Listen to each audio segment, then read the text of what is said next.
ମୋ love story. ଦିନେ ମୁଁ ଯାଇଥାଏ ମୋ ମାଉସୀର ଘରକୁ, ଆଉ ଦେଖିଲି ଗୋଟେ ସୁନ୍ଦର ଝିଅ ଯାହାକୁ କି ଆଗରୁ କେବେ ମୁଁ ଦେଖିନଥିଲି ସେଠି। ଆଉ ତାକୁ ଦେଖୁ ଦେଖୁ ମୋତେ ପ୍ରେମ ହେଇଗଲା।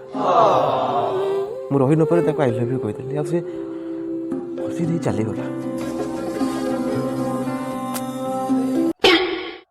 अबे साले ତୁ ବୁଝିପାରିଲିନି କିଛି, ବାସ୍ ଏତିକି ମନରେ ଆସିଲା। ଶୁଣିଥିଲି ଲୋକମାନଙ୍କଠୁ ହସି ତ ଫସି, ମୋତେ ଲାଗିଲା ବୋଧ ହୁଏ ପଟିଗଲା। ତା ପରଦିନ ଆସିଲା ପୁଣି ମାଉସୀର ଘରକୁ, ଆଉ ତାକୁ ପୁଣି ଆଇ ଲଭ୍ ୟୁ କହିଲି। ପୁଣି ହସି ଦେଇ ଚାଲିଗଲା। ପୁଣି ଆସିଲା, ପୁଣି ଆଇ ଲଭ୍ ୟୁ କହିଲି, ପୁଣି ହସି ଦେଇ ଚାଲିଗଲା। କିନ୍ତୁ 3 ଦିନ ଯୋଉଦିନ ହେଲା, ସେଦିନ ମୁଁ ତା ହାତକୁ ଧରି ପକେଇଲି ଆଉ କହିଲି ଯେ କିଛି କହୁନ କ'ଣ ପାଇଁ, ମୋ ଆଇ ଲଭ୍ ୟୁର ରିପ୍ଲାଏ କ'ଣ ପାଇଁ କିଛି ଆସୁନି। ତ ସେ ପୁଣି ହସି ଦେଇ ଚାଲିଗଲା।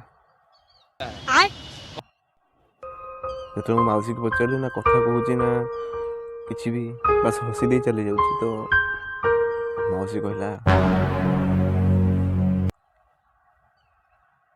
ସେଇଟା କାଲୁଣୀଟା, ଆଉ ସେଇଟା ଘୁଙ୍ଗିଟା।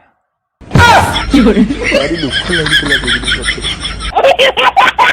ମୋ ସହିତ ଏମିତି କାହିଁକି?